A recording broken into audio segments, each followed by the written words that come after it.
est consacré en fait à la nature, évidemment, la nature façonnée par l'homme, quels sont en fait les enjeux. Alors cette table ronde va se dérouler avec 3 intervenants. Je vais d'abord vous présenter rapidement la thématique de cette table ronde et ensuite je parlerai également de chacun des intervenants pour que vous puissiez déjà les connaître un petit peu. Alors la table ronde va se dérouler en 3 parties. La première partie s'intitule en fait l'homme et la nature et va un petit peu planter le décor, si je puis dire, des relations qui se sont établies entre la nature et l'homme au cours du temps. Le sous-titre de la table ronde qui a lieu maintenant pourrait être « Nature et paysage ». Vous l'aurez compris, la contribution de l'homme à la nature, elle se manifeste d'abord dans la diversité des actions qu'il exerce sur les paysages. Et les 3 intervenants de ce soir sont des professionnels paysagistes concepteurs. La première partie, l'homme et la nature, sera traitée par M. Gilles Noyon. La seconde partie, paysagiste, un métier nouveau, sera traitée par Mme Charlotte Sauvion. Et la troisième partie, qui est consacrée davantage à des illustrations du métier de paysagiste et de ce qu'a réalisé des réalisations humaines dans le milieu naturel, au moyen d'ailleurs de quelques images. Cette troisième partie sera réalisée à 3 voix, mais avec principalement l'intervention de M. Jean-Philippe Minier. Alors en quelques mots, qui sont nos 3 intervenants ? Certains d'entre vous en connaissent peut-être l'un ou l'autre déjà. Madame Charlotte Sauvion est responsable du pôle paysage à la direction des espaces verts de la ville de Poitiers. Les espaces verts de la ville de Poitiers, c'est un patrimoine de 850 hectares qui est entretenu et mis en valeur par 150 agents municipaux. Madame Sauvion est diplômée de l'École nationale supérieure du paysage de Versailles et elle a fait le choix de revenir sur sa terre natale poitevine après avoir exercé pendant une 20aine d'années dans le secteur privé. À Poitiers, Madame Sauvion contribue à la mise en œuvre de la politique de la ville en favorisant le développement de la nature en ville, comme par exemple l'aménagement récent de l'îlot Tison. Madame Sauvion participe également à l'amélioration du cadre de vie en rénovant des squares, des jardins, les parcs, comme la restauration du parc floral de la Roseraie qui a été réalisée en 2016. Enfin, Madame Sauvion accompagne des projets citoyens comme les jardins partagés, le fleurissement des rues ou les budgets participatifs dont on parlera au cours de cette table ronde. Monsieur Gilles Noyon, lui, est paysagiste concepteur, profession, on va dire, libérale. Il est diplômé de l'École spéciale d'architecture des Jardins de Paris. Monsieur Noyon a débuté son parcours professionnel dans des bureaux d'études parisiens dans le cadre opérationnel de l'aménagement des villes nouvelles, comme par exemple en Île-de-France, la ville nouvelle de Marne-la-Vallée en Seine-et-Marne ou la ville nouvelle de Cergy dans le Val d'Oise. Et ceci avant de créer sa propre agence de paysage il y a une 40aine d'années. Alors, au cours de ces 40 années d'activité, M. Noyon est intervenu dans les domaines de l'aménagement du territoire, que ce soit de la maîtrise d'œuvre jusqu'aux études d'urbanisme. Vous savez, ce sont les noms un peu curieux, les abréviations comme le PLU, plan local d'urbanisme, le SCOT, le schéma de cohérence territoriale, ou toutes les études d'impact en matière d'urbanisme. Au cours de sa vie professionnelle, M. Noyon a travaillé sur des grands chantiers d'infrastructures de transport, comme par exemple le tunnel sous la Manche, les lignes à grande vitesse du TGV ou les autoroutes, ainsi que le projet de canal à grand gabarit de la région des Hauts-de-France. M. Noyon a également travaillé à la mise en valeur paysagère des villes fortifiées du Nord-Pas-de-Calais, comme Maubeuge et Calais.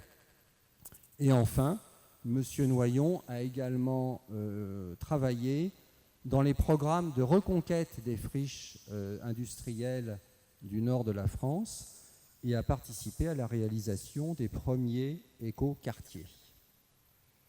Je finirai par M. Jean-Philippe Minier, qui est aussi paysagiste concepteur, diplômé de l'École nationale supérieure d'architecture et de paysage de Bordeaux.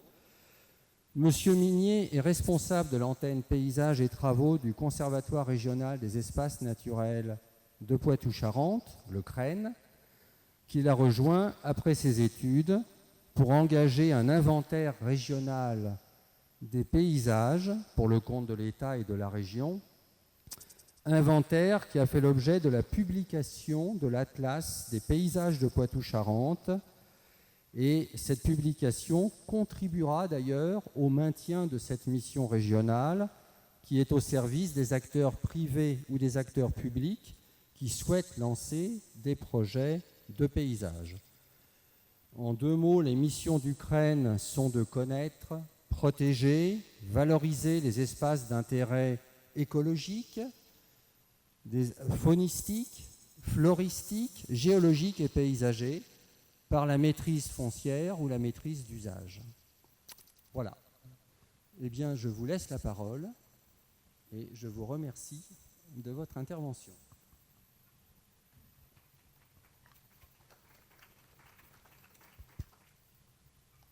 Bien, je vous remercie.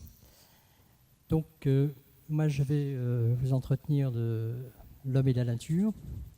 Peut-être un petit préalable, en fait, à cette présentation. Attendez, j'ai déjà appuyé sur le mauvais bouton. Voilà. Juste pour dire, en fait, qu'on parle de nature façonnée par l'homme.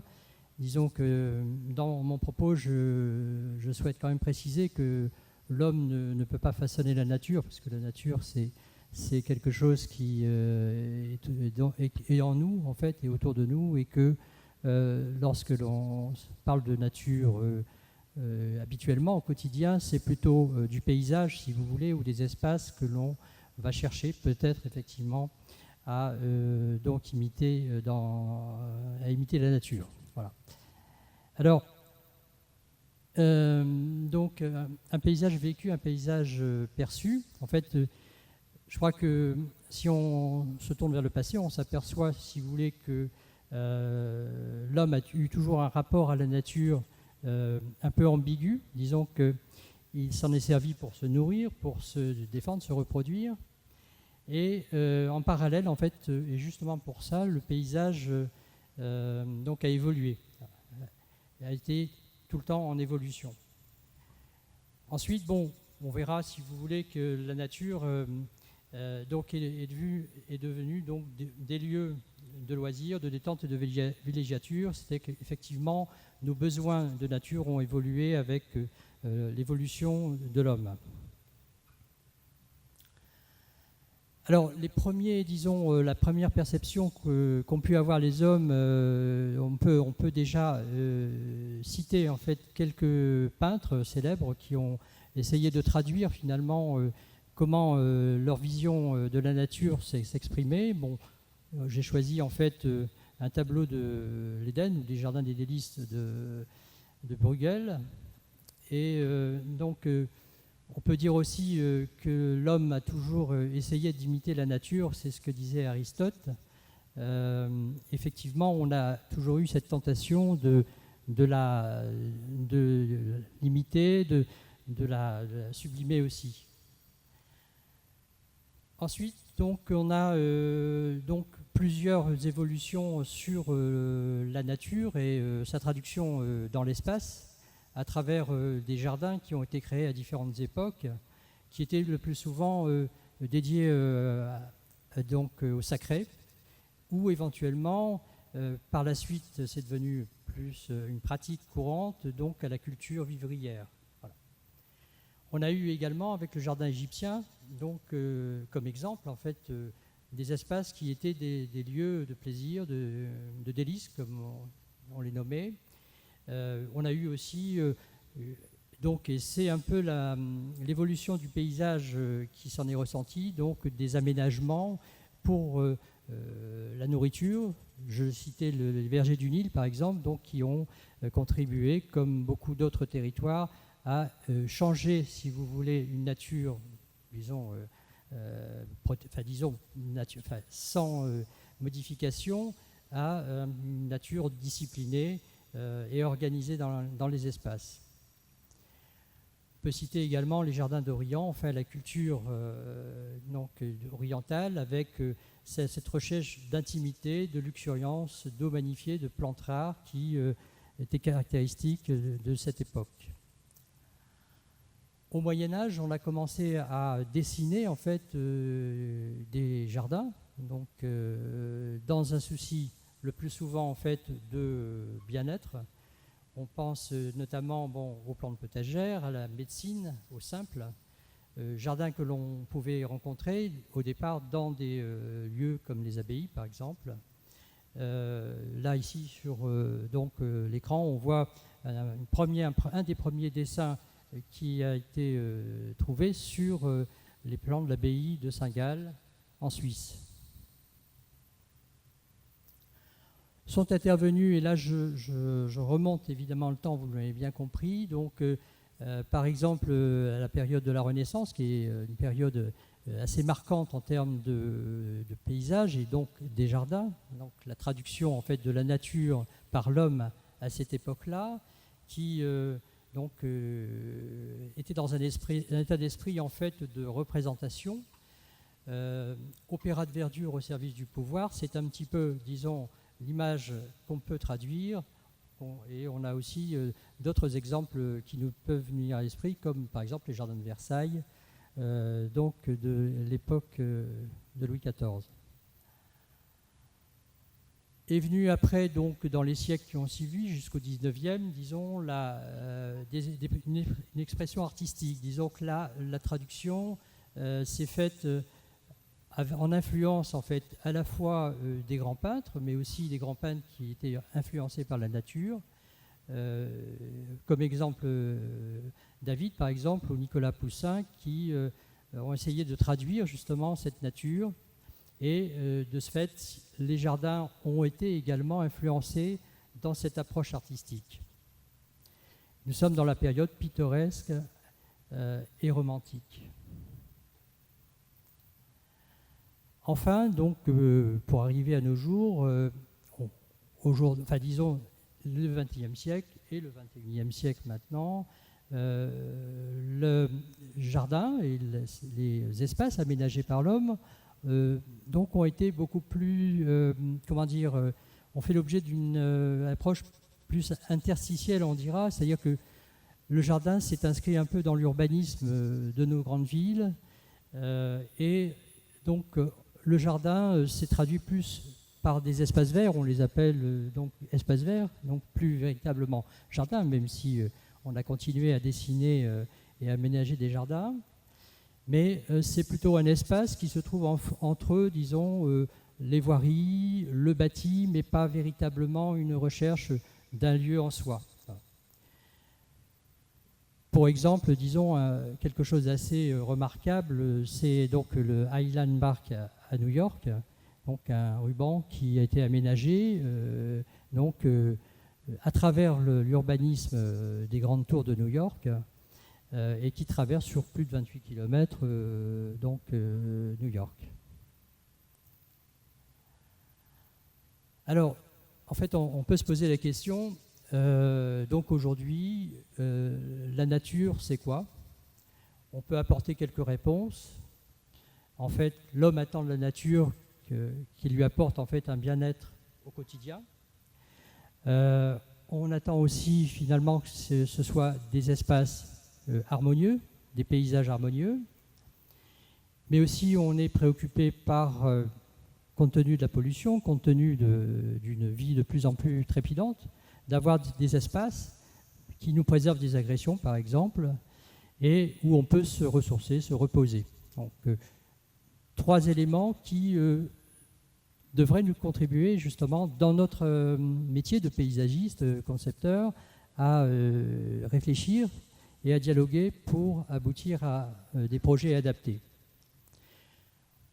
Je reviens un petit peu sur le passé, c'est un peu pour montrer justement l'évolution de nos métiers, de notre métier de concepteur paysagiste. Donc, à l'époque, disons, plutôt, moi, quand j'ai commencé mon métier, donc dans les années 70 à peu près, les commandes en fait étaient plus des commandes de dessin, de jardin ou d'espaces verts. La commande était plus pour compléter un petit peu les aménagements de voiries, de bâtis, mais pas véritablement avec une problématique telle qu'on la connaît maintenant. On avait aussi des commandes, par exemple, de parcs et jardins, mais avec, je dirais, à l'époque, quartier libre, c'est-à-dire on avait donc une page blanche et le programme était bien souvent très simple et tenu en quelques lignes de la part de nos clients, nos maîtres d'ouvrage. Il n'y avait pas des véritables de questions problématiques sur l'environnement tel qu'on le connaît maintenant. Donc le concepteur aujourd'hui travaille d'une manière totalement différente et en fait pourquoi simplement d'une manière très évidente l'écologie, le développement durable qui ont influencé notre travail, notre approche, notre regard sur la nature et comment faire pas pour limiter mais pour travailler dans une logique avec une véritable intelligence en matière de création d'espaces qui répondent aux attentes des usagers. C'est aussi un travail pluridisciplinaire. Avant, effectivement, on avait finalement pas d'interlocuteur à part le client, à peine l'usager, celui qui après profiterait des aménagements paysagers. Là, depuis maintenant à peu près une quinzaine d'années, il y a un véritable travail, tout au moins pour la commande publique, d'équipe pluridisciplinaire. Oui, j'insiste là-dessus parce que disons que l'acte de concevoir se fait effectivement avec des partenaires comme les urbanistes, les architectes, les écologues, les sociologues, les ingénieurs qui se posent des questions sur les problématiques de déplacement, par exemple, la mobilité, dont on parle de plus en plus, parce que en fait, le paysage, aujourd'hui, il est composé de beaucoup de paramètres qui vont entrer en ligne de compte dans la conception des projets. Là, je donne quelques exemples, mais ça sera beaucoup plus détaillé après par nous trois à la suite, mais simplement pour montrer les sujets sur lesquels on est amené à travailler et les problématiques qu'on doit prendre en compte. Il y a bien entendu les aspects réglementaires. Que la France est spécialiste en la matière, évidemment, mais elles sont quand même importantes, ces règles, parce qu'elles permettent de répondre justement à des attentes de tout un chacun. Je cite simplement sur cette photo une entrée de ville. La loi Barnier, en fait, a été dictée pour favoriser la qualité des aménagements. Donc là, on parle plus d'esthétique, certes, c'est-à-dire éviter la banalisation de l'urbanisation des entrées de ville. Et on a tous en image, en fait, les parcs d'activités commerciaux, les zones d'activité qui ont fleuri finalement aux enceintes de nos villes anciennes, par exemple, et un travail d'insertion paysagère, si vous voulez, de façon à donner un caractère qui soit propre au territoire. Là aussi, c'est un point important, c'est-à-dire que le paysage ne se conçoit pas donc comme ça, d'une manière un peu standardisée, il y a l'observation qui est nécessaire par rapport au lieu dans lequel on va travailler et aménager des choses. Donc chaque lieu a ses spécificités et on parle d'entité, si vous voulez, entité et identité paysagère. Donc la loi Barnier, il y a plusieurs, disons, règles qui s'appliquent à cette loi, qui prend en compte donc l'accessibilité de l'urbanisation qui se fera dans ces entrées de ville à proximité pour des questions de sécurité simplement, parce qu'il y a bien entendu, on génère beaucoup de trafic donc de circulation, mais il y a aussi le visuel avec le traitement comme je venais de l'indiquer, et aussi des règles d'urbanisme pour la constructibilité de ce qui va se faire au niveau de la construction, par exemple, des bâtiments commerciaux industriels. Donc, et dans cette question-là, il y a également ce qui concerne donc la mobilité. On parle beaucoup de mobilité aujourd'hui, des espaces partagés entre la voiture, les piétons, les cyclistes. Une simple illustration qui montre en fait dans ces entrées de ville, par exemple, j'ai pris un exemple sur une entrée de ville d'une agglomération de Picardie, Saint-Quentin, où on a été amené en fait à créer des pistes cyclables, des zones piétonnes en bordure d'un axe principal d'entrée de ville, et également, vous verrez, donc vous voyez sur la droite de la photo, des jardins familiaux. C'est-à-dire qu'en fait, l'idée c'est aussi dans un aménagement, de concevoir des espaces partagés qui soient pour la mobilité, mais aussi pour les activités humaines. Éventuellement, ça peut être des jardins partagés ou jardins familiaux. Dans ces règles dont je parlais tout à l'heure, il y a aussi la loi sur l'eau, hein, pour citer un autre exemple en termes d'aménagement qui favorise en fait une qualité paysagère, c'est-à-dire en fait avant, pour donc illustrer de manière assez courte les choses, on concevait des voiries, des parkings sans trop se soucier de la question de la gestion de l'eau pluviale, autre que de la renvoyer dans des canalisations et ensuite rejeter dans les rivières ou dans le milieu naturel. Le développement durable donc a permis de mettre en scène, grâce à des dispositions comme on voit sur la photo du haut montre en fait un fossé, simplement aujourd'hui on les appelle plutôt des noues, qui recueillent les eaux pluviales. On en profite pour planter des végétations spécialisées en termes de développement dans les milieux humides qui apportent une biodiversité. Nous sommes encore une fois dans une démarche globale sur à la fois une qualité de paysage, mais aussi le respect de la nature et un apport de biodiversité. Nous ne sommes pas en train d'inventer une nouvelle nature, c'est simplement de créer des espaces où on va renaturer un petit peu quelquefois une urbanisation qui peut être perturbante pour un territoire. Et pour terminer, donc quelques exemples, enfin 2 exemples. Donc on a parlé tout à l'heure d'écoquartiers.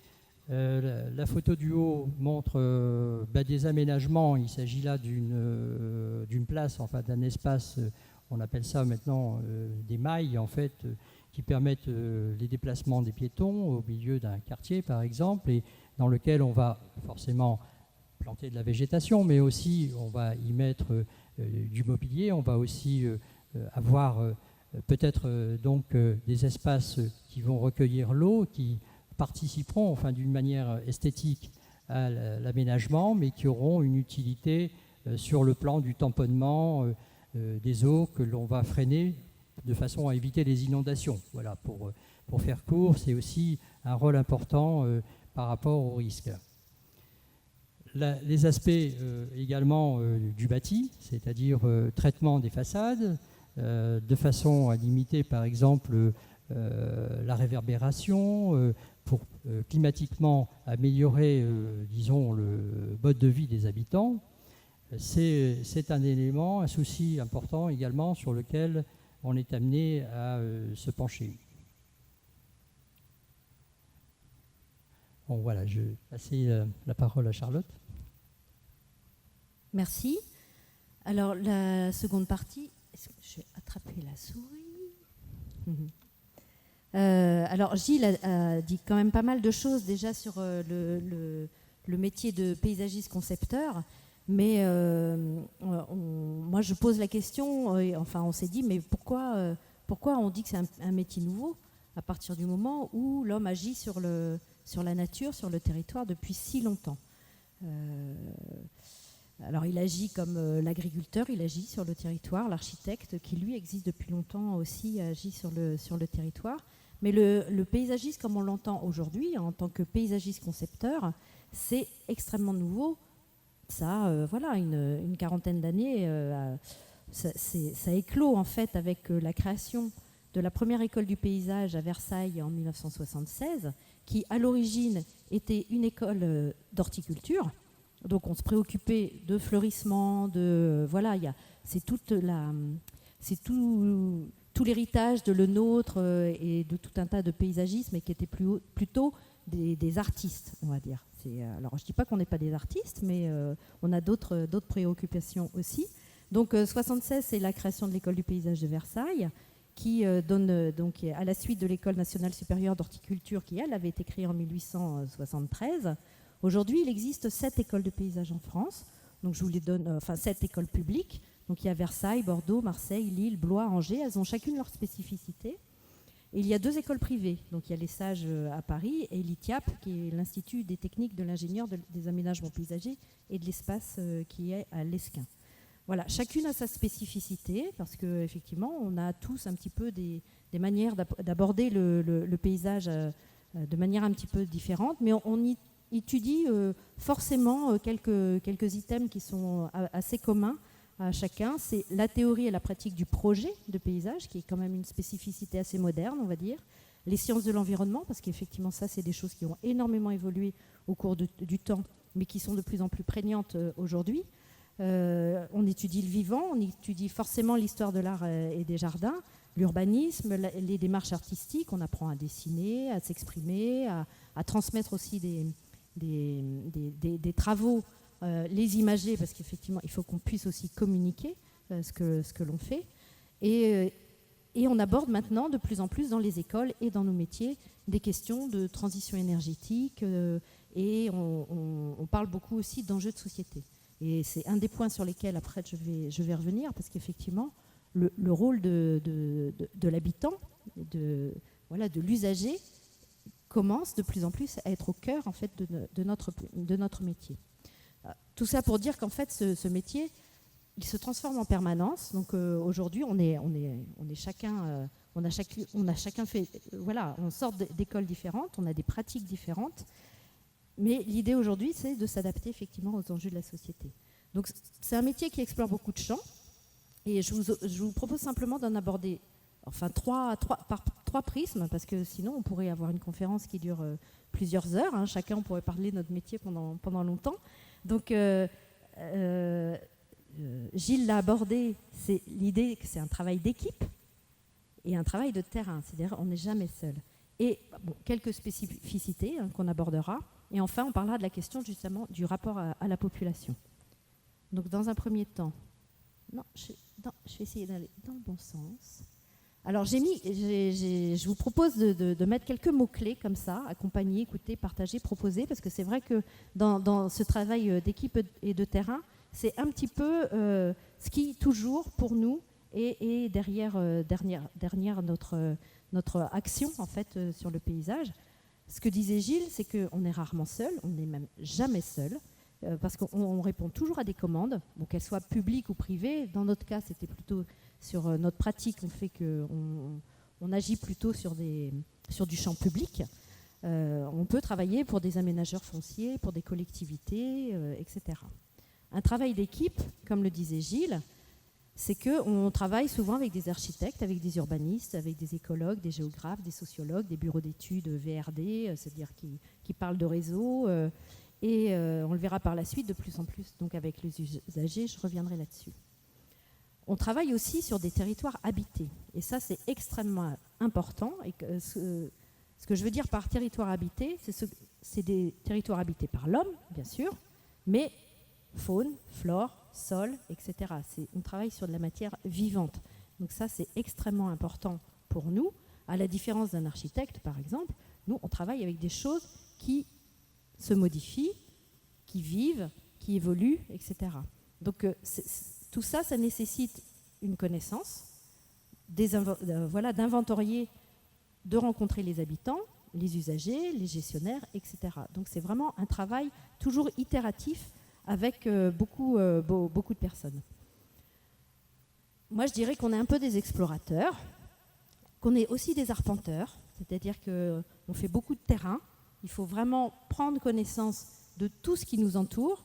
Il faut avoir aussi une fibre un peu sensible, parce qu'il faut aussi pouvoir se projeter, imaginer des choses et décortiquer en fait ce qui est autour de nous.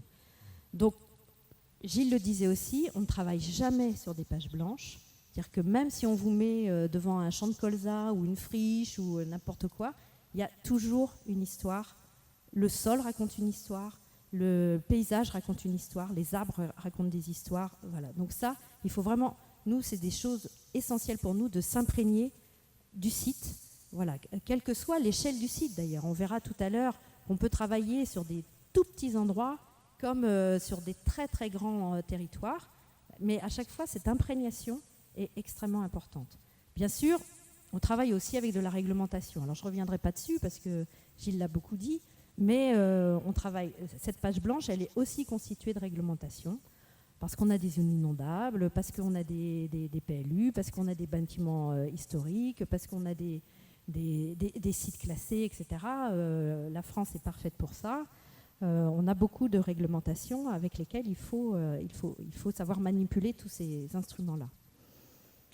Et non, je pense que je vais terminer sur cette question-là. Mais voyez, accompagner, écouter, partager, proposer, ça c'est vraiment des mantras presque qui doivent guider un petit peu notre travail. Alors, quelques spécificités. Voilà, je vous ai marqué quelques mots. Découvrir, observer, protéger, révéler, composer, projeter et se projeter. Donc, comme je le disais tout à l'heure, c'est essentiellement un travail avec le vivant. Donc, il faut faire avec les éléments. Et surtout, de plus en plus, les nouvelles approches de paysagistes, contrairement à ce qu'a fait le nôtre avec son grand parc de Versailles, qui est une merveille, c'est ne pas forcément vouloir tout maîtriser. Ne pas forcément vouloir tout faire et se dire qu'on va figer les choses. Puisqu'on travaille avec du vivant, il faut parfois laisser faire, il faut parfois ne rien faire, et voilà, ne pas. En fait, il faut être dans des postures plutôt assez modestes et d'humilité. Ça, c'est, en tout cas, on va dire que les nouvelles tendances du paysage, c'est beaucoup ça. Il faut aussi s'inscrire dans la durée, c'est-à-dire que la particularité de nos métiers, comme on travaille sur du vivant, il faut pouvoir se projeter. Quand on plante un arbre, il va être tout petit, mais il faut l'imaginer dans 50 ans, qu'est-ce qu'il va devenir. Donc en termes de volume, en termes d'ombrage, etc., toutes ces choses-là sont extrêmement importantes. Et c'est des choses qui sont parfois difficiles à faire passer auprès de nos commanditaires, parce que parfois on nous dit, bah oui, mais moi je veux quelque chose de beau, de fini, tout de suite. Mais ça aussi, ça évolue. Et parfois, on arrive maintenant à dire, mais il y a cette troisième entité extrêmement importante qui est l'usager, c'est vous, moi, tout le monde, qui va pouvoir aussi influencer sur le travail que l'on va faire. Donc, j'y reviendrai tout à l'heure, mais donc il faut forcément tenir compte des lieux. On n'a jamais une page blanche, on a de l'histoire, du patrimoine, de la réglementation, du sol, de l'eau, de l'air, du vent, de la végétation, enfin voilà, et on a des usages. Se projeter, c'est extrêmement important, et c'est un petit peu, nous, le sens de notre travail, c'est qu'il va falloir pouvoir imaginer le futur. Et donc, il faut faire donc un peu preuve d'imagination et de créativité. Et surtout, il faut parvenir à traduire nos idées pour que ceux qui ne sont pas experts, entre guillemets, puissent comprendre. Donc, voilà, parce que l'essentiel, c'est de rendre tangible, en fait, le projet que l'on va réaliser. Mais c'est vrai que dans notre travail, avant de faire les choses, il faut beaucoup les expliquer. Et on a tout un tas de phases pour expliquer ces choses-là. Ces processus de conception sont toujours au service d'une commande, comme je le disais tout à l'heure, comme on l'a vu précédemment. Et une des spécificités, en tout cas moi, de ma pratique en tant que paysagiste au service d'une collectivité, c'est que cette commande, et donc tous les projets sur lesquels je travaille, ont une destination, c'est le grand public. C'est-à-dire, c'est vous, c'est votre voisin, c'est la petite dame qui a du mal à marcher, c'est l'enfant qui a envie de courir, c'est le cycliste qui veut aller vite, c'est le promeneur du dimanche, c'est le touriste, etc. Il y a celui qui veut des herbes folles, il y a celui qui trouve que ça c'est sale, etc. Donc on est confronté, et c'est ça la richesse aussi de notre métier, c'est qu'il faut faire avec toutes les envies de tout le monde. Donc parfois c'est des compromis, parfois nous on a envie de plutôt porter les projets dans un sens, mais effectivement voilà, c'est pour dire qu'on n'est vraiment pas tout seul et que c'est justement ce qui est passionnant dans notre métier. Et enfin, la dernière petite partie de cette proposition-là, c'est ce que, voilà, aujourd'hui, notre métier, on l'a vraiment recentré sur les aspirations des gens, de la population. Autrefois, comme disait Gilles, on nous disait, ben voilà, vous faites un espace vert, vous avez carte blanche, on ne se souciait même pas de qui allait emprunter ces espaces-là, etc. Souvent, c'était des délaissés. On le voit très bien dans les années 70, autour des grands ensembles. On mettait des arbres, voilà, sans trop se soucier plus que ça de comment on allait pratiquer ces espaces-là. Aujourd'hui, l'idée, c'est de répondre aux aspirations des populations. Donc il faut accompagner, écouter, partager, mais aussi il faut révéler, il faut guider, parce que personne n'est spécialiste, chacun est spécialiste, donc il faut à un moment donné faire un projet commun. Donc ça, voilà, l'idée, c'est aussi de faire des choix. Moi, j'ai envie, sous cet item-là, de se dire, mais comment un espace public peut-il rendre heureux? Parce qu'en fait, notre but, c'est ça. C'est que l'espace public que l'on va créer, il doit créer du bonheur, quelque part. Et alors, on est nombreux, de plus en plus, à partager cette question-là. J'aimerais citer un confrère qui est le directeur des services espaces verts de l'environnement de Nantes, qui dit, lui, dans sa ville de Nantes, on se réfère au bonheur municipal brut. C'est un clin d'œil au bonheur national brut initié au Bhoutan. Je ne sais pas si vous connaissez ce pays. Donc voilà, lui, il a ce principe-là, bonheur municipal brut. Et il dit, le bonheur est dans le vert, la population étant avant tout urbaine, les parcs sont des oasis douces à vivre en opposition aux villes trop minérales. Voilà, donc notre objectif, en tout cas mon objectif, c'est ça. Aujourd'hui, le besoin de nature est de plus en plus présent dans les villes. Et ce besoin de nature, on en a besoin aujourd'hui avec le réchauffement climatique, avec le fait que les gens n'ont plus forcément envie d'aller prendre leur voiture pour faire 50 km pour aller au bord de la mer, parce que tout d'un coup, on se dit, mais c'est pas nécessaire de polluer, etc. Donc de plus en plus, l'aspiration aussi des habitants, c'est de dire, moi, je veux cette nature dans ma ville, ou très proche de ma ville. Donc, on travaille aussi avec ça. Il faut aussi que nos villes elles soient résilientes, c'est-à-dire qu'il faut qu'elles puissent, en tant que monument accueillant de plus en plus de population, elles soient aussi combatives et qu'elles puissent résister à cet environnement qui parfois peut être néfaste, avec voilà, la circulation, le bruit, etc. Donc le fait d'offrir des espaces de nature dans les villes sont des points sur lesquels on nous demande de travailler de plus en plus. Tout ça, ce qui nous a aidés dans les années 2000, c'est effectivement, il y a eu le Grenelle de l'environnement, il y a eu le sommet de la Terre à Rio.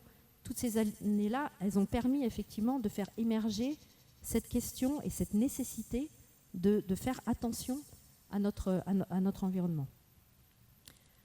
Donc forcément, cette prise en compte des habitants, de l'importance de leur cadre de vie et de la manifestation de vouloir participer. Ça, c'est un autre point qui est assez récent dans les pratiques de nos métiers.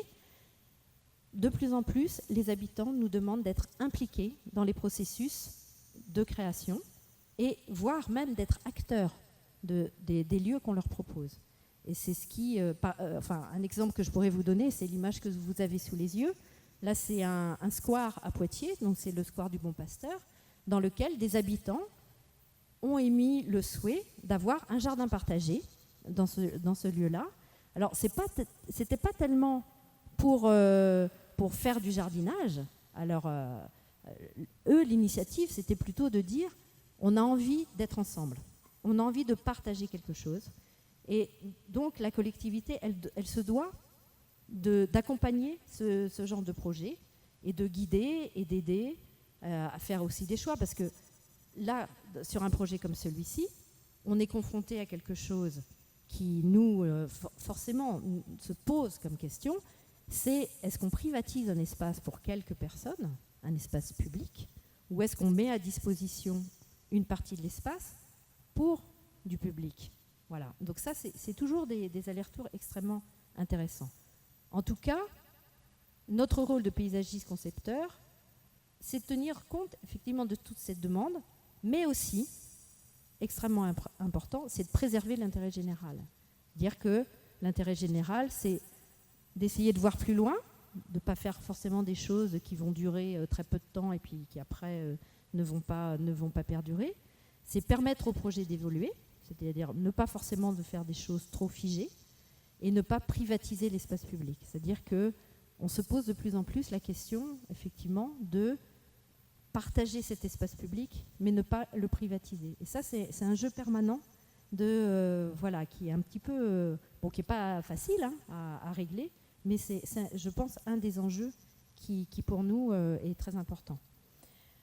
Alors pour conclure, avant de passer la parole à mes confrères qui vont vous montrer plusieurs facettes avec des vrais exemples de projets de paysage, je dirais que ce qui est passionnant dans ce métier, c'est qu'il évolue en permanence, car il s'agit de travailler avec du vivant, simplement. Et enfin, je citerai Gilles Clément, qui est un paysagiste jardinier qui a beaucoup fait évoluer notre métier, justement sur les questions environnementales en particulier, avec le titre d'un de ses livres que je vous livre, qui est « Toujours la vie invente ». Merci.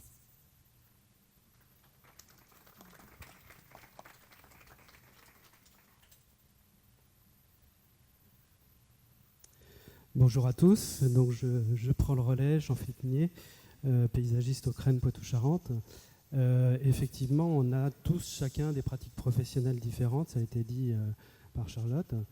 Et effectivement, mon choix professionnel initial, à l'issue de ma formation, a été effectivement de m'orienter plutôt sur ce qu'on appelle le grand paysage, donc les réflexions à l'échelle plutôt territoriale du paysage. Et donc je suis rentré directement dans cette structure merveilleuse qui est le Conservatoire régional d'espaces naturels. Donc nous, notre préoccupation en tant que... Je vais mettre d'emblée la nouvelle diapo, dans le bon sens, comme toi.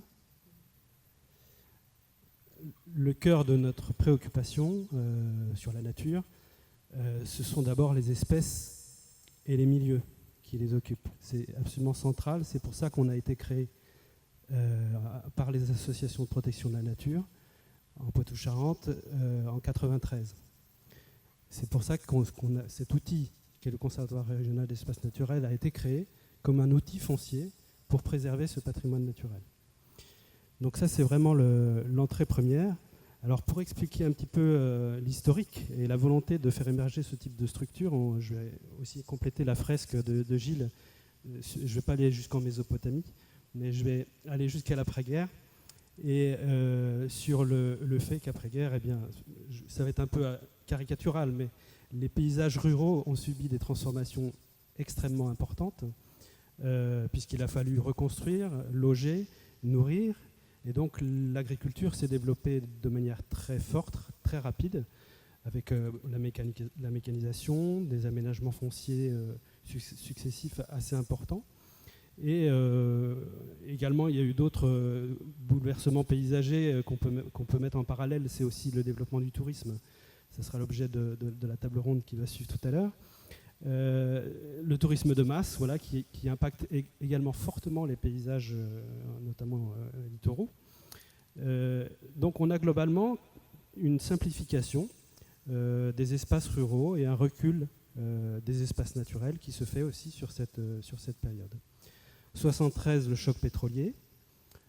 75, naissance du Conservatoire de l'espace littoral et des rivages lacustres, le Conservatoire du littoral que tout le monde connaît, donc qui est un peu notre grand frère, hein, qui est un établissement public qui a vocation à protéger les espaces naturels littoraux et depuis quelques années également des grands lacs, des zones humides, terrestres. Le premier conservatoire d'espaces naturels qui est né, c'est le conservatoire alsacien en 1976, donc en même temps. Et je dois vous lire la loi de 1976 relative à la protection de la nature, puisqu'elle fait déjà le lien entre la nature et les paysages, la protection des espaces naturels et des paysages, la préservation des espèces animales et végétales, le maintien des équilibres biologiques auxquels ils participent et la protection des ressources naturelles contre toutes les causes de dégradation qui les menacent sont d'intérêt général. L'intérêt général qu'on évoquait tout à l'heure. Il est du devoir de chacun de veiller à la sauvegarde du patrimoine naturel dans lequel il vit. Les activités publiques ou privées d'aménagement, d'équipement et de production doivent se conformer aux mêmes exigences.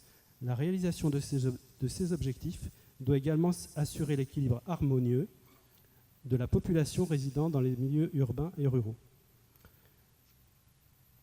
Donc la notion d'harmonie, là, quelque part, renvoie à une autre notion qu'on trouve davantage justement dans l'histoire du concept de paysage. Il ne faut pas oublier que le paysage, ça vient aussi de la peinture, hein, la peinture flamande. Les premières représentations de l'espace en tant que tel, le paysage, vient de la peinture, donc du monde de l'art. Les espaces naturels également, vous voyez, comme cet exemple ici, un espace naturel monumental, à partir du début du XXe siècle, font l'objet de démarches de protection. Il y a la loi de 1906 qui vise à protéger des monuments naturels pour leur dimension esthétique. Et puis la loi qu'on connaît plus de 1930 sur la protection des monuments naturels, des sites de caractère artistique, historique, scientifique, légendaire ou pittoresque. Vous voyez, on retrouve pittoresque, que l'on peut peindre. Le renvoi à la peinture à nouveau. Alors, ces éléments-là qui vont en fait déboucher sur... j'avance un peu à grande marche sur la loi de 93, la loi paysage, qui est la première loi qui cible le paysage en tant que tel, qui identifie comment les paysages, déjà comment on les décrit, il y a toute une sémantique en fait qui est associée à cette loi, et comment on prend en compte le paysage. Et on n'est pas dans une logique nécessairement de préservation on est davantage sur une loi qui invite en fait les acteurs des territoires à se prendre en charge pour que la qualité des paysages soit préservée. C'est une loi qu'on va dire plutôt d'incitation. Alors elle est très importante cette loi puisqu'en fait elle est reprise au niveau européen dans la Convention européenne du paysage qui a été ratifiée par la France en 2000 à Florence, c'est la Convention de Florence également, et qui invite précisément les pays à identifier leurs propres paysages sur l'ensemble de leur territoire, à analyser leurs caractéristiques ainsi que les dynamiques et les pressions qui les modifient, à en suivre les transformations, à qualifier les paysages identifiés en tenant compte des valeurs particulières qui leur sont attribuées par les acteurs et les populations concernées. C'est vraiment très important de noter que le paysage est indissociable du regard qui est porté dessus par les populations. On ne peut pas abstraire le paysage des représentations que l'on s'en fait et de la pression que l'on en a. Alors, dans le bon sens, voilà deux types d'espaces naturels gérés par le conservatoire. Le premier site en haut, c'est le site de la Pierre Levée qui se trouve dans les Deux-Sèvres. Et vous voyez que c'est alors c'est la Pierre Levée, hein, c'est le tumulus qui est là, la table. C'est pas un tumulus d'ailleurs, c'est un dolmen. Et qui est entouré de murets de pierres sèches. Et ces murets, voilà, qui ne sont pas du tout jointoyés, il n'y a pas du tout de liant, hein, c'est des pierres posées à plat et qui viennent de l'épierrement des champs. Au fil du temps, il a fallu améliorer les terres et donc les pierres ont été extraites, mises sur le côté, entassées, rangées. Et donc ça a favorisé un enclosement des parcelles et puis aussi une biodiversité. Ce fameux type de paysage qu'on appelle le bocage lithique est tout à fait relictuel, c'est-à-dire qu'il n'en reste que des petits bouts de ce type de paysage dans le Mélois, et il se trouve que ce site est géré par le Conservatoire d'espaces naturels. Un autre exemple, là on est aux portes de Poitiers, les vallées sèches de Buxerolles, là qui est assez différent puisqu'on est sur un espace, donc ce qu'on appelle les vallées sèches, c'est-à-dire des vallées dans lesquelles le cours d'eau, s'il y en a eu un à un moment donné, a disparu plutôt par-dessous, hein, puisqu'on est sur des éléments calcaires, donc l'eau part en infiltration, et surtout des versants de pelouses rases, des pelouses sèches, très intéressantes, puisqu'on y trouve beaucoup d'orchidées. Alors il se trouve que sur ces parcelles s'est développée une activité de motocross pendant quelques années, qui a été un usage de cette vallée. Et lorsque les volontés des populations se sont exprimées pour faire en sorte que cette activité, qui est quand même assez sonore, on va dire, soit un petit peu mise en retrait, eh bien, la possibilité de reconquête à la fois du patrimoine naturel et des paysages a été engagée. Alors, le bloc paysager, hein, c'est une production, justement, c'est pour vous montrer aussi des outils, illustrer les outils des paysagistes pour expliquer l'organisation de l'espace. On est vraiment en 3 dimensions. On est sur une simulation, hein, on est sur un dessin, le mariage d'un dessin et d'une photographie. Alors là, je change d'échelle, puisqu'on a évoqué l'Atlas des paysages de Poitou-Charentes. C'est l'origine de la mission qui a fait que je suis rentré au conservatoire. Les paysages peuvent et doivent être appréhendés à toutes les échelles. Lorsqu'on regarde une ambiance très très localisée, une portion de vallée, on va dire, on a besoin de comprendre dans quel substrat la vallée a été installée, elle s'est développée, elle a bougé, si on est en calcaire, granit, quelles ont été les activités industrielles, etc. Tout ça développe une mosaïque de paysages qu'on est en capacité de décrire avec des termes qu'on appelle organisation paysagère. Donc là, on a des pictogrammes qui donnent un peu de clés. Des structures paysagères, ça peut être des haies, par exemple, des arbres isolés. C'est des éléments qui participent à la composition des paysages. Le grand paysage peut s'appréhender à des échelles soit plus proches du terrain, donc ça c'est le bloc diagramme, c'est la représentation dessinée au crayon du paysage de l'estuaire de la Gironde que vous avez sur votre gauche, et qui est un élément qui est associé à l'Atlas pour décrire ce secteur paysager et qui montre comment, bien sur cette berge de Gironde, vous avez différentes activités en partant de l'eau ou en partant du haut, c'est comme vous voulez, du bord du plateau avec les vignes ici sur le haut, les falaises calcaires, et puis en bas, tout un ensemble d'activités agricoles qui se sont développées au fil du temps sur les berges de l'estuaire. On voit également des petits ports ici sur l'estuaire, des tonnes de chasse ici qui sont aussi au bord de l'estuaire.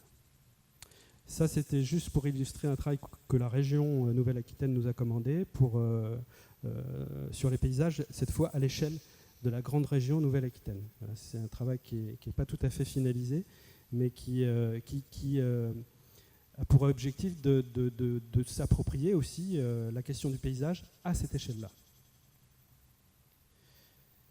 Alors, on reste sur l'estuaire de la Gironde. Les paysages bougent énormément. Tout le monde a en mémoire l'épisode de la tempête Xynthia sur le littoral atlantique en 99. qui a entraîné ici des ruptures de digues très anciennes et qui justement avaient été gagnées sur le milieu fluvial, esturien. Et donc ces digues ont sauté et le conservatoire du littoral s'est saisi de cet espace et a choisi de maintenir en fait la dépolarisation. Donc l'espace qui était cultivé est redevenu aux espaces naturels. Donc là, on a une intervention, une modification des paysages qui est liée par l'intervention de la nature. Donc c'est assez rare en fait d'avoir une dynamique d'évolution du paysage dans ce sens-là. Alors le conservatoire d'espaces naturels est gestionnaire de cet espace-là depuis cette époque-là, et donc on observe qu'il y a une sédimentation qui se fait puisque l'eau en fait arrive régulièrement sur la zone. Donc il y a des formes naturelles comme ça qui s'expriment et une diversité d'habitats, de milieux naturels, et donc une diversité d'oiseaux, de flore, voilà, qui se réinstallent sur cet espace.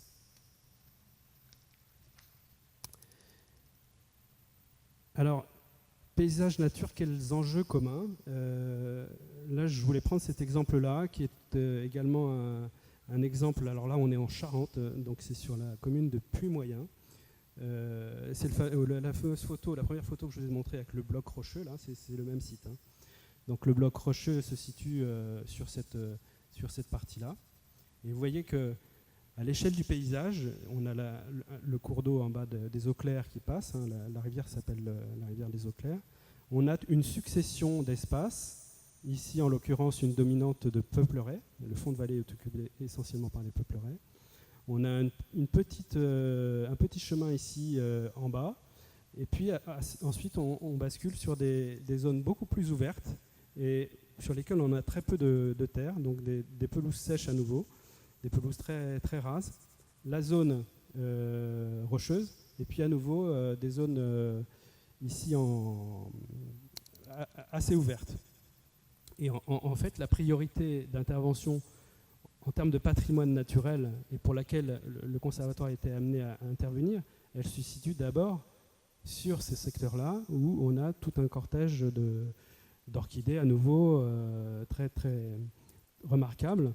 Et puis des enjeux de maintenir ces espaces ouverts qui probablement autrefois étaient essentiellement pâturés, mais effectivement l'élevage ayant fortement régressé, comment faire pour maintenir ces espaces relativement ouverts et faire s'exprimer ces orchidées. Mais la nature, elle est aussi dans le fond de vallée.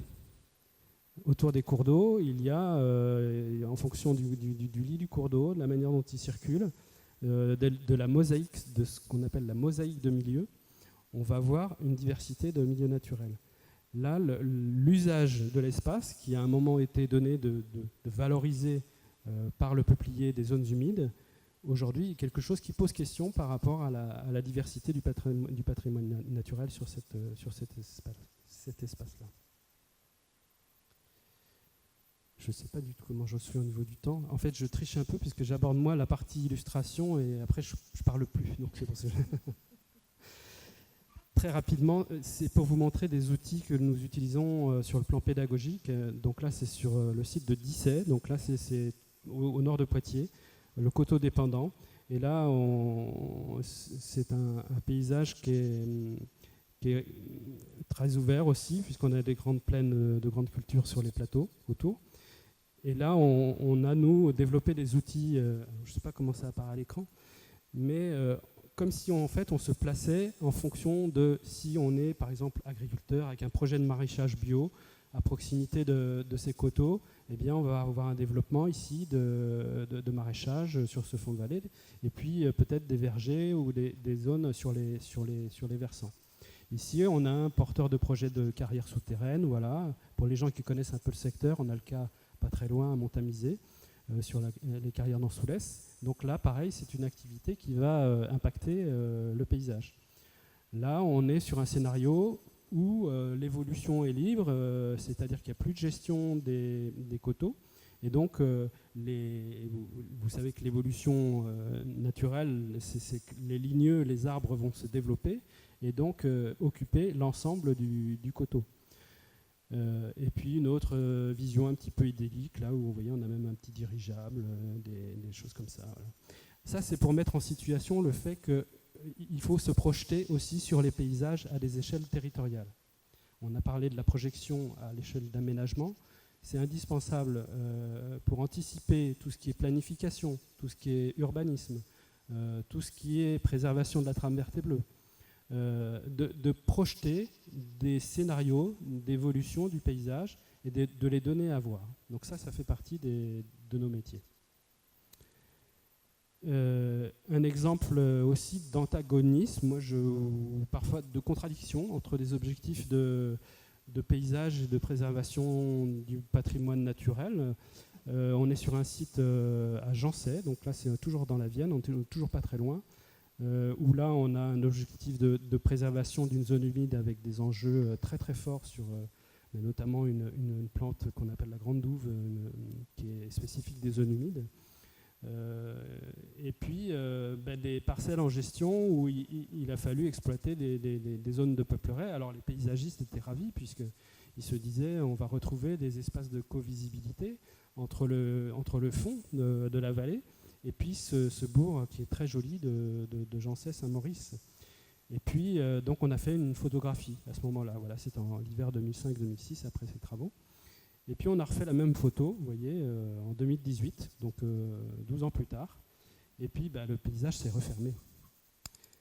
Parce qu'on a fait des choix de gestion, c'est-à-dire que les priorités de préservation de l'espèce ne se situent pas là, ou d'autres espèces. Hein, j'ai posé celle-ci, mais l'évolution naturelle en fait du milieu, et là en l'occurrence ce sont des frênes qui se sont installées naturellement, n'est pas gênante, au contraire, c'est ici la création d'une sorte d'écrin de protection, à la fois visuelle, de tranquillité, et puis aussi utile pour d'autres petits mammifères, etc., par rapport au site. Donc là, le paysagiste se résout et considère que finalement c'est pas si mal d'accéder au site avec une ambiance aussi ombragée et aussi agréable.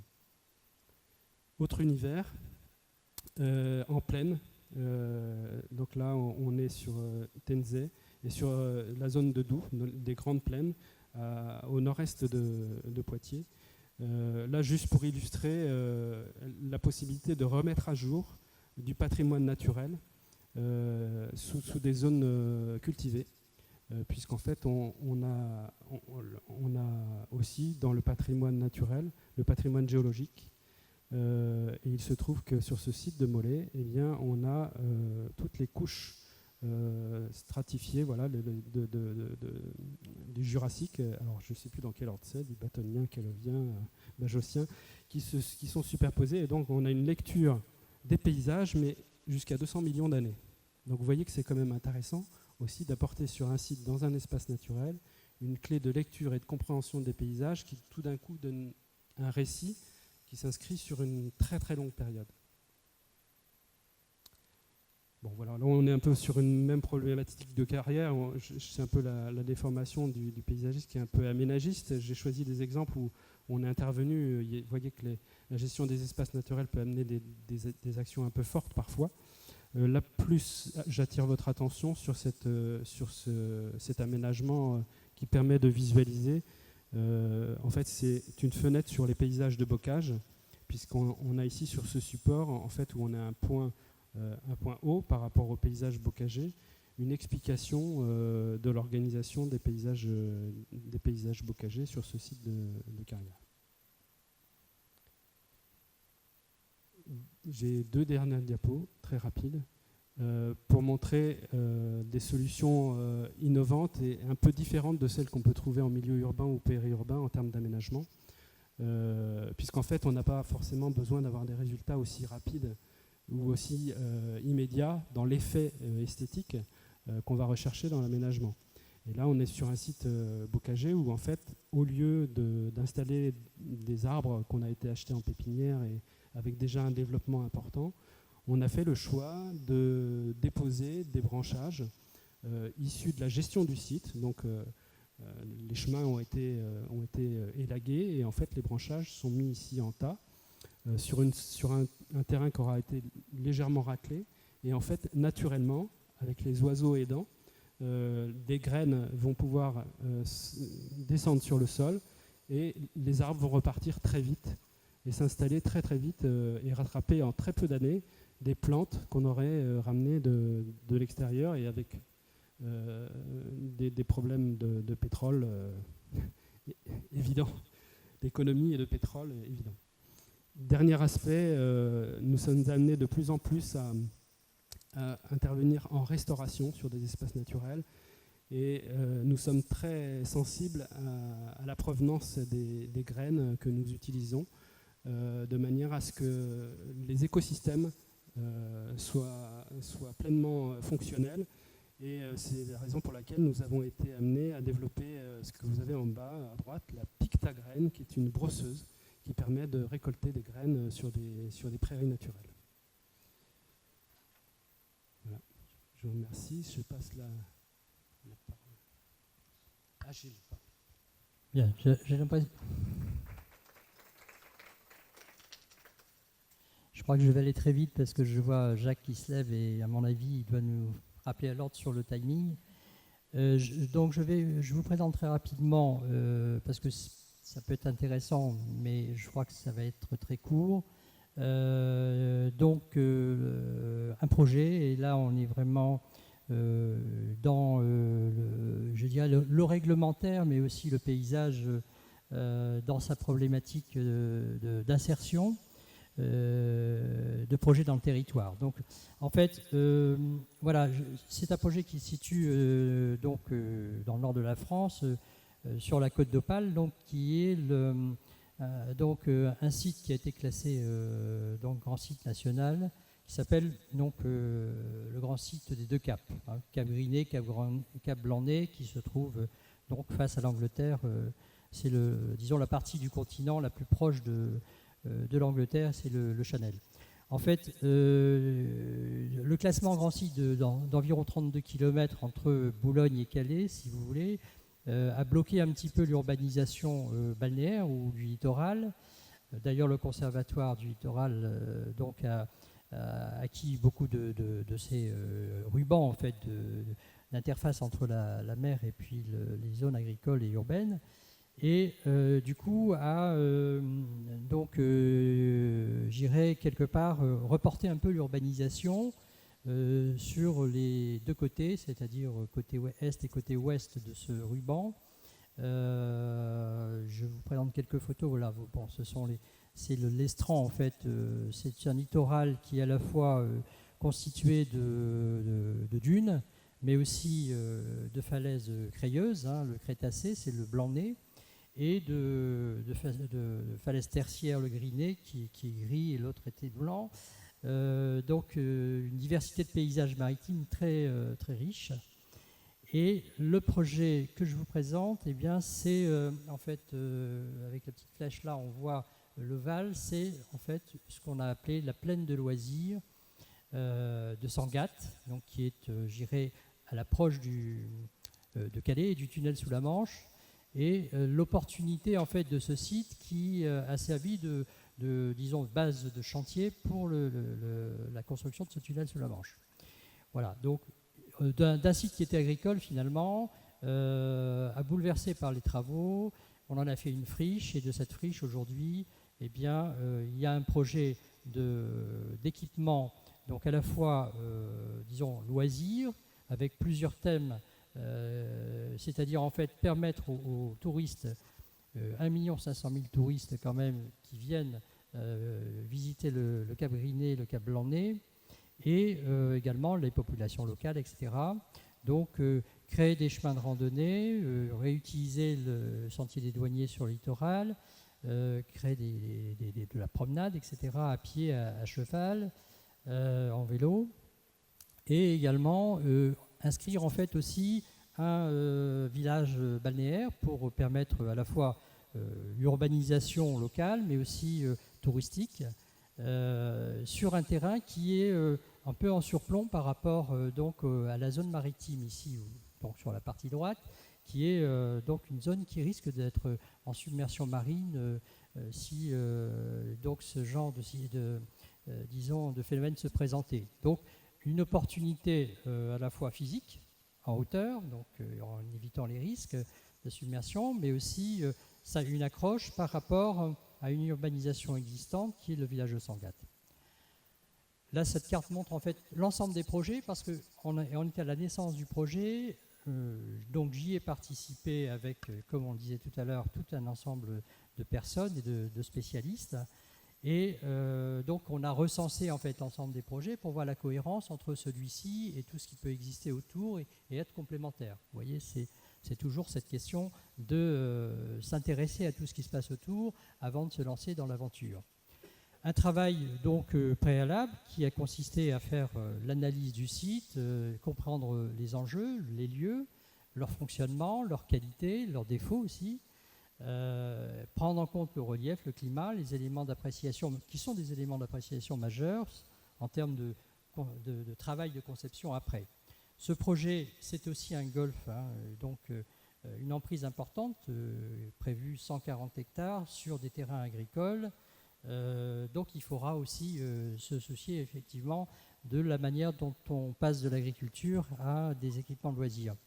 Un bâti, là les trois photos montrent en fait disons la construction des maisons après la reconstruction des années 50, puisque c'est un village qui a été rasé par des batteries allemandes à un moment de la Deuxième Guerre mondiale. Donc une architecture, disons, éclectique, on dira, qui est aussi une donnée à prendre en compte dans l'urbanisation que l'on va imaginer sur ce nouveau quartier. Vous voyez que là aussi, on s'adosse à des choses qui existent, même si on ne va pas faire de copier-coller sur ce qui est là aujourd'hui, dans ce site balnéaire.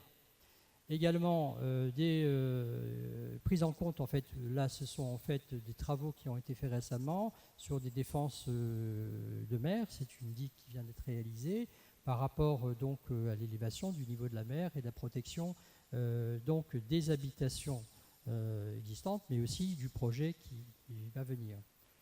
Également se poser les questions sur la fréquentation du site. On amène de nouvelles personnes, de nouveaux habitants, etc. Comment on va pouvoir supporter le site par rapport aux fragilités. Là, on pense au milieu dunaire, qui est un milieu assez délicat, si vous voulez, les œillats, la plantation d'œillats, la stabilisation des dunes. C'est aussi des questions qu'on se pose, et ça, c'est dans le cadre en fait, de l'étude d'impact qui, disons, précède en fait, la réalisation du projet.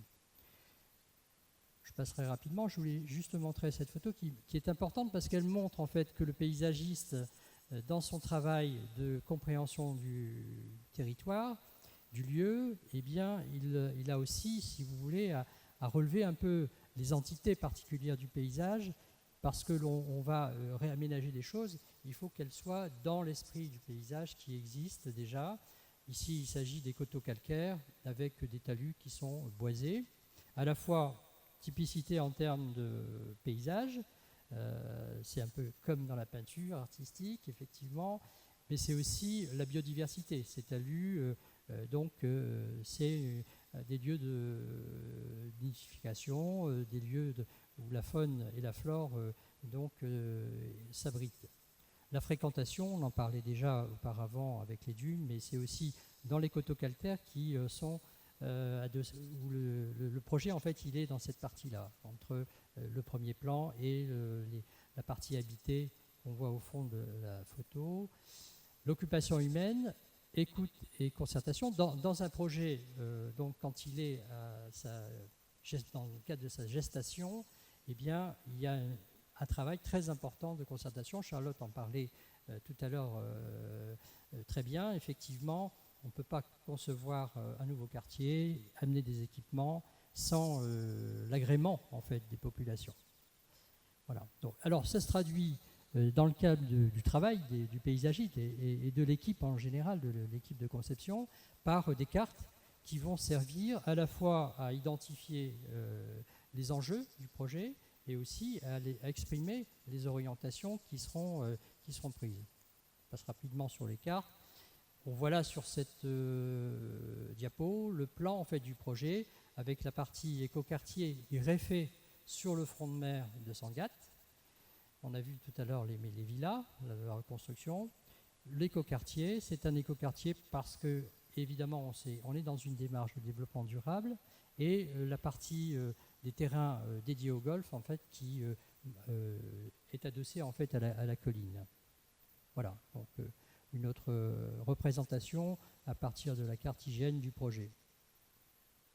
Voilà, et pour terminer, donc, un projet comme celui-là, mais comme d'ailleurs tous les projets, ne se fait pas d'un bloc, c'est-à-dire on n'est pas dans une proposition, on a forcément plusieurs simulations, plusieurs solutions, et on va choisir celle qui convient le mieux à la fois aux attentes, évidemment, de la maîtrise d'ouvrage, évidemment au niveau des populations, évidemment au niveau de la réglementation.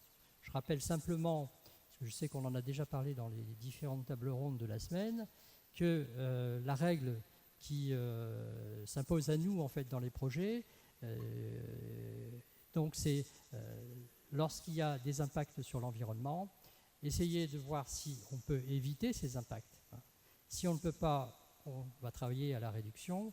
Si toutefois on n'a pas trouvé dans ces deux solutions une satisfaction suffisante, il faudra compenser, c'est-à-dire si on vient détruire des choses, des éléments naturels, c'est les reconstituer à d'autres endroits en cohérence avec les milieux dans lesquels on les installera. Si vous voulez. Voilà, j'en ai terminé.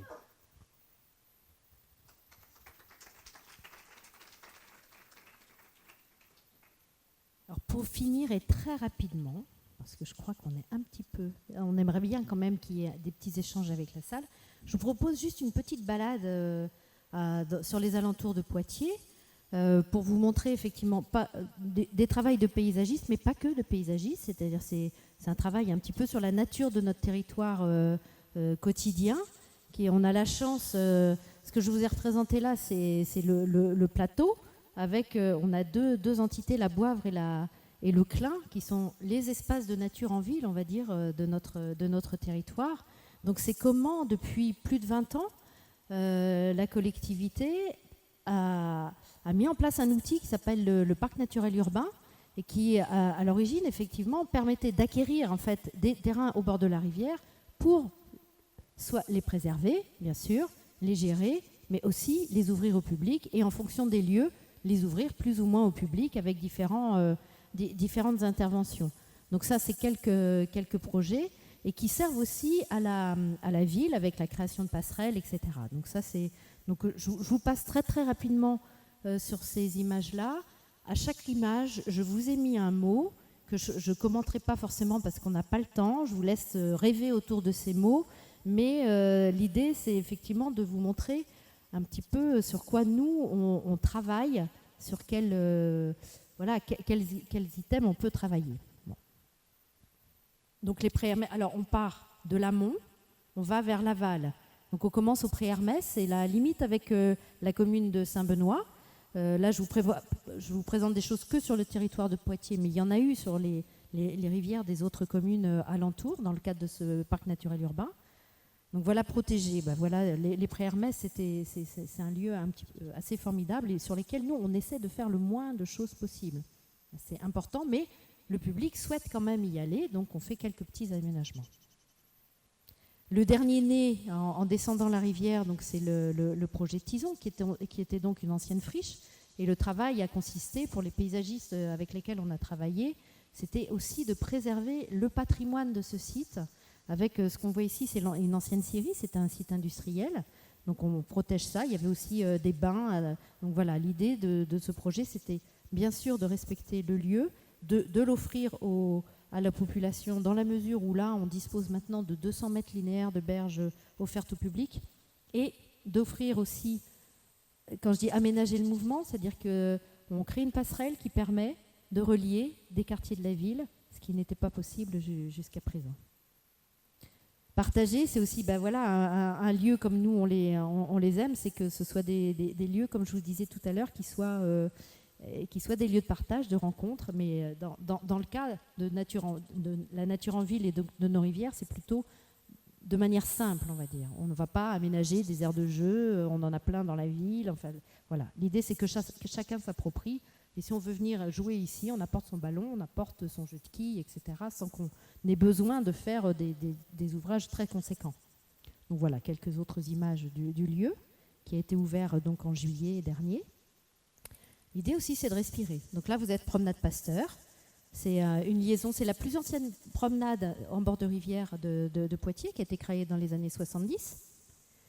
C'est aussi d'accueillir la nature en ville. Donc là, je vous parlais de Gilles Clément tout à l'heure. Là, c'est lui qui a été concepteur de ce jardin. Donc la nature en ville, c'est aussi introduire des espaces où on laisse faire les choses. Ici, un jardin créé donc par Gilles Clément qui nous propose d'observer plus et de jardiner moins. Donc ça, c'est le cas sur ce jardin.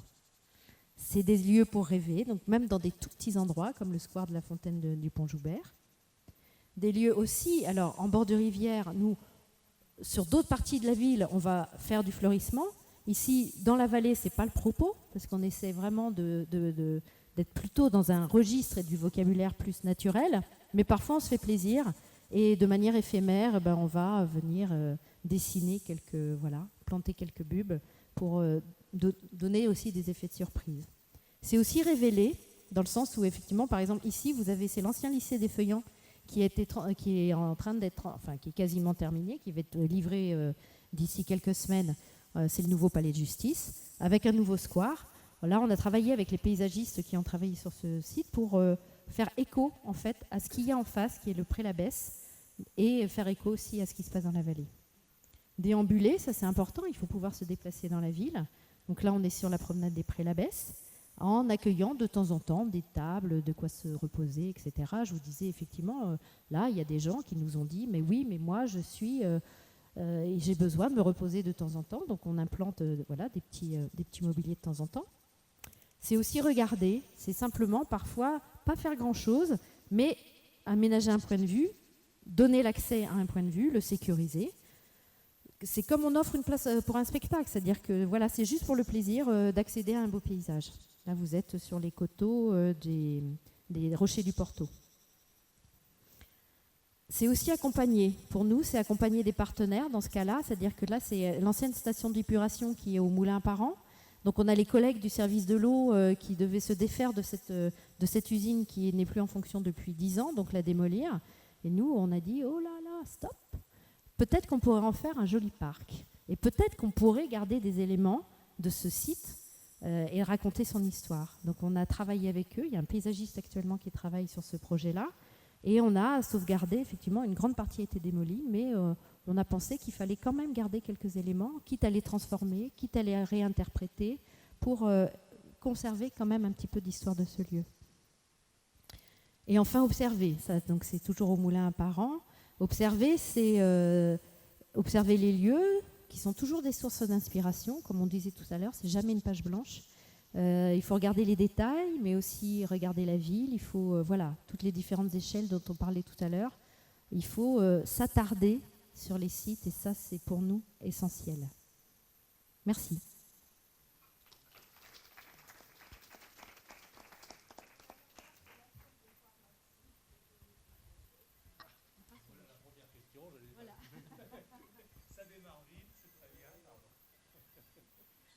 À la place de la fac de pharmacie, qu'est-ce que vous nous proposez?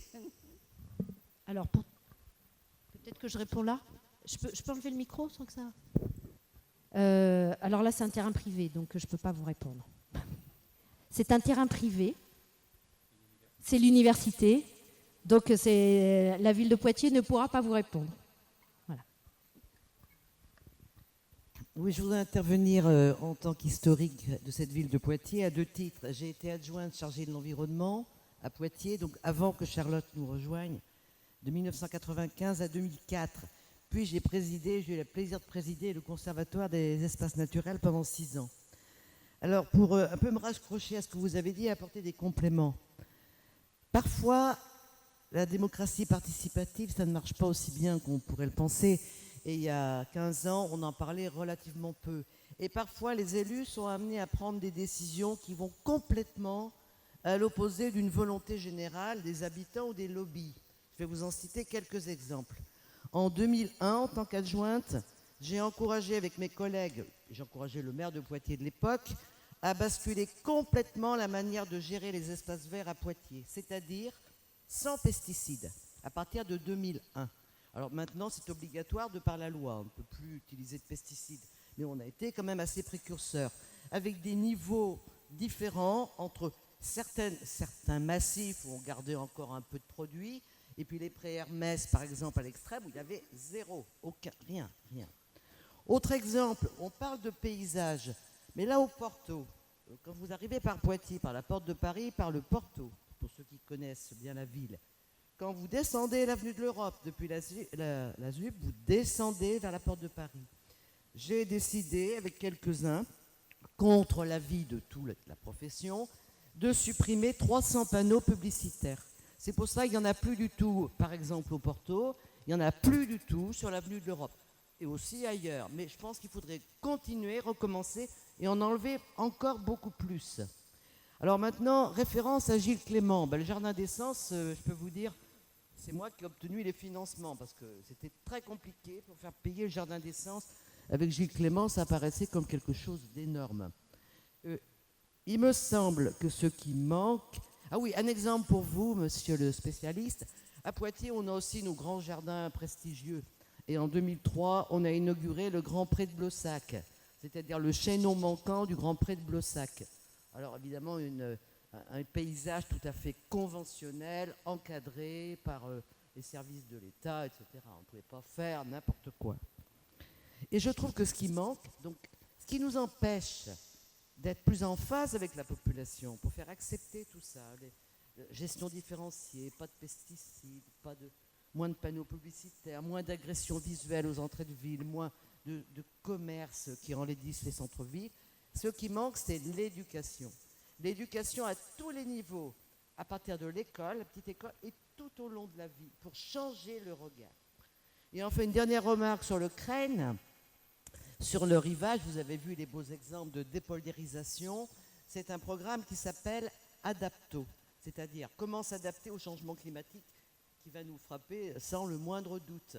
Et parmi le programme Adapto, dépoldériser.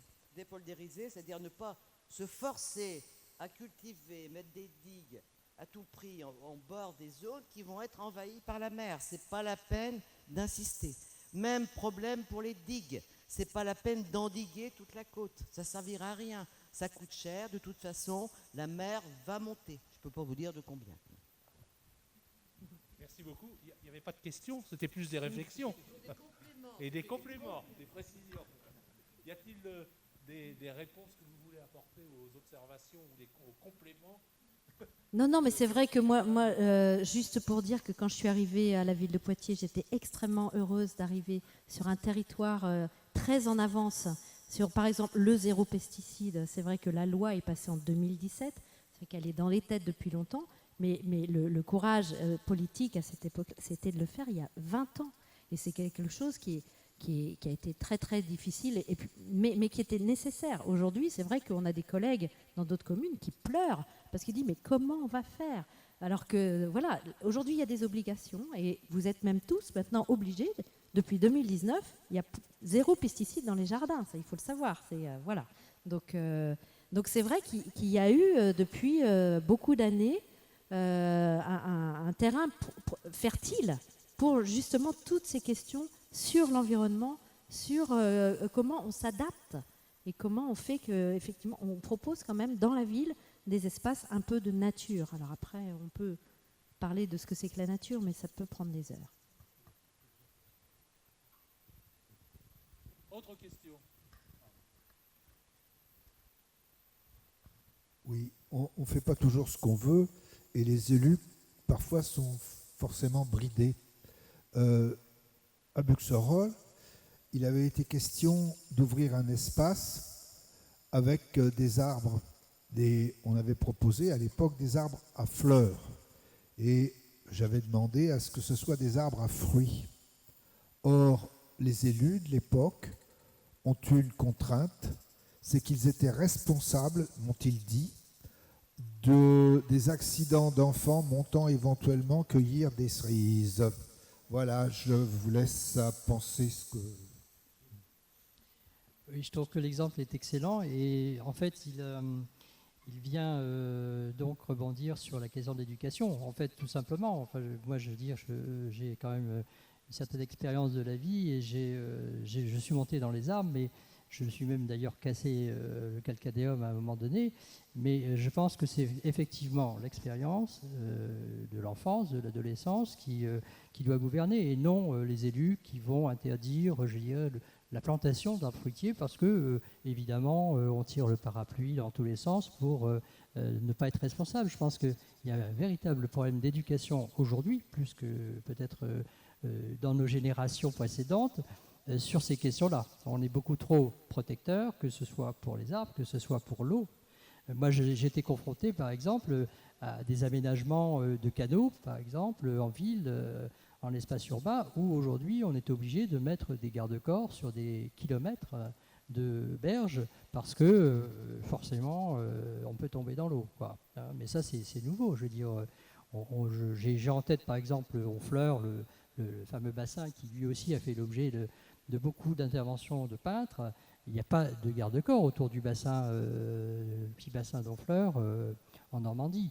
Voilà, enfin bref, c'est vrai qu'il y a un véritable problème d'éducation. On n'a peut-être pas parlé, et je pense que Charlotte va... Alors, bien sûr, il y a un problème d'éducation, mais il y a aussi un problème de responsabilité, de partage de responsabilité. C'est-à-dire qu'aujourd'hui, on est dans un monde où on renvoie la faute aux autres, toujours. Donc c'est vrai que c'est compliqué aussi pour les élus de prendre toutes les responsabilités. Donc parfois, on peut être un petit peu frileux. Je voulais juste revenir sur cette image, parce que l'image où il y a marqué « découvrir », c'est dans l'îlot Tison, on a justement fait un verger avec 70 arbres fruitiers. On a choisi exprès de choisir des arbres de Bastige, simplement, voilà, parce qu'on se dit, le gamin, même s'il va casser une branche, il ne va pas grimper dans l'arbre pour aller casser la branche. Et beaucoup de gens nous disent, mais pourquoi vous avez choisi ça? Mais c'est simplement aussi pour répondre à ça. Voilà. Donc on plante aussi des arbres, on ne va pas essayer de les percher trop haut, et puis on verra bien, on peut se casser la figure, c'est pas très grave. Compléter les questions d'éducation qu'on retrouve également sur la gestion des espaces naturels, quand on est amené, nous, à faire des opérations de recépage, par exemple de haies, et justement pour qu'elles aient une dynamique après de repousse. Et c'est quelque chose qui est un geste qui se faisait classiquement dans les campagnes autrefois. Et donc quand on le fait nous aujourd'hui, on explique pourquoi on le fait. On met un panneau à côté pour pas qu'on soit taxé de coupeur de haies. Donc voilà, donc c'est aussi qu'on a perdu aussi des gestes et une éducation aux espaces ruraux et naturels en quelques décennies. Une dernière question.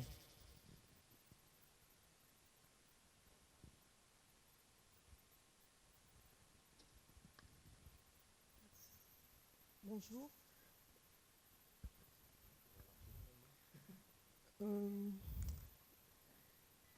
Quand je vois l'état du parc de Blossac, je suis un peu sidérée quand je remarque, par exemple, que plein d'arbres sont pleins de lichens, de mousse, et que ça fait 30 ans que je suis à Poitiers et je les vois dépérir sans que rien soit fait. Il y a également du gui qui est coupé, mais en général, il n'est pas complètement coupé. Donc quelques années après, ça revient. Le parc de Blossac a beaucoup de parasites qui pourraient être traités et je ne comprends pas pourquoi il dépérit comme ça, quoi. Alors, première question, le lichen et la mousse ne sont pas nos ennemis. Ils expriment aussi la nature. On ne traite plus. C'est pourquoi c'est pas forcément nécessaire. Ça l'est sur les. Oui, bien sûr que ça se brosse, mais est-ce que c'est nécessaire de le faire? C'est pas sûr, pas forcément. Après, ça étouffe les arbres? Non, ça n'étouffe pas les. Non. Le lichen, si. Non, ça n'étouffe pas les arbres. Et c'est signe de bonne santé quand il y a du lichen et des mousses. En plus. Non, mais ceci dit, hormis ça, c'est vrai que voilà, après, il y a. Peut-être qu'on ne communique pas assez sur ce que l'on fait ou ce que l'on laisse faire. Par exemple, ce que vous dites, c'est vrai que on pourrait vous expliquer, je pourrais vous expliquer, effectivement, des spécialistes pourraient vous dire que c'est un regard que vous portez, mais ce n'est pas celui que l'on porte. Donc, les choses ne sont pas forcément telles qu'on les perçoit. Après, c'est vrai que le parc de Blossac vieillit, c'est sûr. Un arbre, ça vieillit. Un arbre, ça pousse. Nous, la charge que l'on a, c'est de veiller à ce que ça ne tombe pas sur la figure des gens. Ça, c'est important. Et dans un cas comme un site classé comme Blossac, on veille aussi à l'harmonie de ce parc-là. Mais un tilleul, ça peut avoir 400, 500 ans. Voilà. Après, réellement, nous, on a un projet de plan de gestion du parc de Blossac, parce que, effectivement, on n'intervient pas forcément assez, pas forcément sur les points que vous dites, mais vous avez raison. Il faudrait qu'on veille un peu plus au renouvellement de ce parc-là. C'est difficile, il faut de l'argent, il faut beaucoup de moyens, il faut de l'expertise, etc., etc. C'est des choses qu'on a engagées. Mais sachez en tout cas que la position, en tout cas du service espace vert, c'est de ne jamais laisser des choses trop dangereuses. Après, on n'est jamais à l'abri d'un énorme coup de vent, on l'a bien vu, etc. Il peut y avoir des arbres qui tombent, etc. Mais si l'arbre est faible, on ne va pas le laisser, c'est sûr. Bien, merci beaucoup à nos 3 intervenants qu'on applaudit très fort, et merci également de votre participation à vous, public. Et nous vous invitons à nous retrouver, Voix publique continue bien évidemment, et nous vous invitons à nous retrouver à 20h30 au même endroit, dans la même salle, pour une table ronde sur la nature et le tourisme durable. À tout à l'heure, merci.